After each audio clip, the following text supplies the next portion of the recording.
Greetings, flesh wound horror freaks, and welcome to a new Analog Nightmares. I'm joined by producer Todd. Good evening. Todd, what does everybody want? You're not even going to sell my joke. God, No. damn you. Son of a bitch. Ah. And I was excited for that too. Been waiting to review this, Todd, and I've been You holding should on have to known, starting with the corny wrestling joke, I was gonna no sell it. I mean, you really should know better, Dan.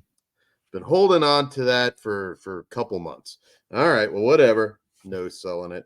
So we are here tonight to review the latest from TerrorVision and director Michael Keene, The Head. Been very excited to cover this one. Michael Keene is also a YouTuber, horror YouTuber, focuses a lot on physical media. And this is a film he directed back in 2019 that just recently came out from TerrorVision Films. And from the back cover, Peter is an easygoing man-child with a handful of mommy issues. His love for his mother is matched only by the welts from her beating him with a cane, and the affections of a hot punk rocker. After whacking off in an alley post-rejection, Peter hears a voice calling out to him for help, and it's a woman. He goes to help only to discover the sexual odyssey he never knew he needed. Now, this horny, youngish man murders people in order to feed his blood-hungry true love, a telekinetic mannequin head. Tale as old as time, Todd. You're one telekinetic mannequin head from living this life, Dan. It's fucked up. It's not that bad, Todd. It's not that bad. Positive vibes, Todd. All right. So The Head. All right. This is a Dan film. Might be a Todd film. I don't know, but it's definitely a Dan film. So a little bit about Michael Keene. As I was saying, he is a YouTuber, editor, works on a lot of different, some of your favorite physical media out there. And I was really curious to see this film. He has made a previous movie, Fatal Future, which is essentially a love letter / parody of Neil Breen films. And if you're unfamiliar who that is one of a kind. I'll just put it that way. This film is also very much. This film is very much a love letter to shot on video films of old. That we cover a lot of those here on Analog Nightmares. Things. Obviously, one of the Mount Rushmore titles and what have you. So I'm going to say right now, I think this is the greatest trauma movie that they never picked up. That's kind of how it felt to me. This would fit in perfectly with Trauma, which is kind of a tough thing to say because obviously we're doing the Trauma 365 right now this year to celebrate the 50th anniversary. And there's some great stuff and there's some not so great stuff, but I think this felt like the greatest Trauma movie that didn't come out from Trauma. I thought it was absolutely hilarious. I laughed my ass off from beginning to end. This movie opens up with a quote: "Every year, over 200 women are beheaded. Sometimes they are born that way." And then we're just right off the bat into this insane film. There's so much. Some of the humor is kind of subtle. There's this one guy who's just obsessed with flamingos and has flamingos all over his house. There's some pretty impressive gore effects. Again, this is SOV, so I think the look and quality of all of that felt really good. You don't want it to be like too great to the point that it defeats the purpose. It felt period accurate. Yes. And that the whole film, it nailed that SOV spirit. And like a lot of times when they try, it doesn't happen. But I felt like, he 100% nailed it in this. Everyone did. Yes, everybody did. And this movie's so quotable. I love the when he comes home without the milk and sardines, I was accosted by youth, mother. And of course, she does proceed to beat the living shit out of him with a cane. How dare you show your face in this house without the protein? And just beats the shit out of him. It's so funny. Um, and the mom is also really good. I've seen her in some recent things. Cheryl Pratter, she's been busy lately, and yeah. So yeah, I mean, obviously we see some sexual shenanigans with the head. The head gives head, as you would expect. I love I love when the tampon guy got ran over. Fuck you, dear. Uh, uh, Michael Keene has a very like similar sense of humor. I'm not going to say this is going to hit for everybody. It's a very quirky, one of a kind movie. Really, really unique. And as you said, it there have been similar films that have tried to do an homage to these SOV films of the 80s and 90s. And a lot of times they're either just quite frankly really bad and okay, well I get it. I guess it kind of looks like it, but it's just bad. And then I've also seen some as you were saying where it's like the effects are a little bit too good, and I thought this was just right. They're cool effects. There's some good gore effects in here, but it felt like something that I would have watched back in 1985. And I have to say, probably the show stealer of this movie, and we'll talk about him a little bit later. But Thunder, there's a running gag with the shake weight, which is hilarious. And in the special features, Michael Keene talks about looking for this like shake weight and finding one at a Goodwill, and it was kind of meant to be. And this guy has no issues just being fully naked, working out in front of Peter to Booty Flavor, which will be a song that'll get stuck in your head when you watch this movie. It's just wild, man. I love this movie. I laughed my ass off from beginning to end.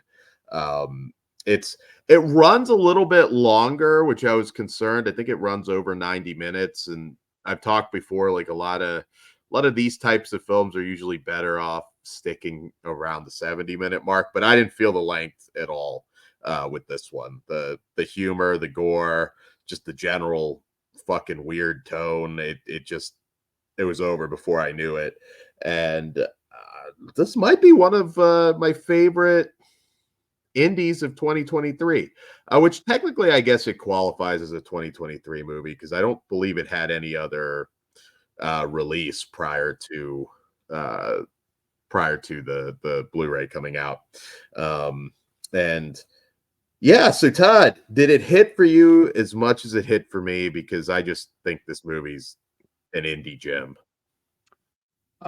Yeah, it did, and it doesn't hurt that I've been in that trauma mode with our 365, and intentional or not, it does kind of have that flavor that like I look for. Booty flavor. That I look for in a trauma film. But I mean, also in an SOV. I mean, it like as an SOV film, it's great. Like if we would have got this in the SOV era, I mean, it would have been weird because of the head, but it still would have just been a standout even back then. Yeah. Because it would have been different, and it is different. And I think now, if it wasn't for like what is it, Drew Maverick, I probably wouldn't have I would have been able to believe that. Drew Marvick, yeah, Yes, who's in everything now, right? But I mean, if it wasn't for him, I could almost believe this was of the period. Like when then I see him, I was like, oh, okay, that's right. This isn't. I mean, so he did what he accomplished what he set out to do. Yeah, I loved it too. Yeah, it's a fun, but it's also one of those things where it's not for everybody. We're the target audience on this one, for sure. Yeah, I would also recommend it to people who like film in general. During the extra features, there's a 2-hour, 13-minute documentary called VHS Nightmare: Making of the Head, and it really chronicles his journey. There's footage of him in the mother actress's house, filming scenes. You get to really follow his journey, and I think he even kind of makes fun of how long the the special features are. But I like personally seeing that stuff. Uh, I'm a big special features junkie, and it's also worth watching because this one's pretty touching at the same time, because the actor who played Thunder, Jeremy Bice, passed away unfortunately through a really tragic accident. So it's one of those docs on the filmmaking process that I think is really worth watching, even if you happen to dislike this movie for some reason. It is really worth a watch, because having worked on indie films, I know the struggle, and I thought this actor Jeremy Bice obviously touched a lot of people, and he's fucking hilarious in this movie. I mean, he Yeah. is an absolute show stealer. There's a few, like, I can't even tell you specifically the scenes, but just some of his facial expressions, just when he's like putting the obvious together. He It's a shame that we won't get to see him in other movies, because I just thought he was really great. And they go all out on this. Like I said, very long making of, and it's a great disc, and I highly, highly recommend this to anybody. If you're a fan of Trauma, if you're a fan of old school shot on video horror, uh, check this out. It is worth it. It is very unique, and among the best indies that I've seen in the last year, in the last several years, really. I'm a big fan of this one. The creativity's off the charts. So on that note, if you like this movie, again, Michael Keene on YouTube, it's a pretty popular channel if you're not already aware of it. So check that out. Todd, what do you give this film? I liked it quite a bit. I think you like it just a bit more. Because I did see a few other indies I do like more, but it's definitely in the top echelon of the stuff I've seen. And I'm a 4.5. So it's still high, but there's a couple other indie things I like a little better. In the realm of SOV horror, I think this film is fucking stellar. I'm gonna give it the 5 stars. So highly recommended. Again, I always remind people, it I'm not comparing this to the fucking Exorcist or I anything like am. that. Well, you are, because you would consider it even better. So there you go. But Exorcist is a 5 now. I've turned on it. yeah, this is a Dan movie. It really is. The humor, just everything clicked about this movie. Maybe maybe could have done without the frontal male nudity, but it's okay. A few more boobs next time. But yes, for the ladies, there is some frontal male nudity. So Yeah. there you go. Had to make sure everyone knew Dan was not a fan of that. I'm sure Don't it is a great penis, Todd. I give the penis 5 stars, You Todd. How could just about do what that? I do and don't mention it, Dan. But you have to make sure everyone knows that Dan was not a I'm fan. letting the ladies know that there's quality wiener in this movie. That's not the way you framed it. Quality wiener, primo. So you wiener. heard it from Dan. The quality wiener is in the head. That should be Quality the new wiener. mock The statement. head is primo, Tad. The head No, is I want primo. quality wiener in it. Quality wiener and a Mm. solid sack, Todd. There you go. All right. On that note, good night for now. See you next time on Analog Nightmares. Work the sack.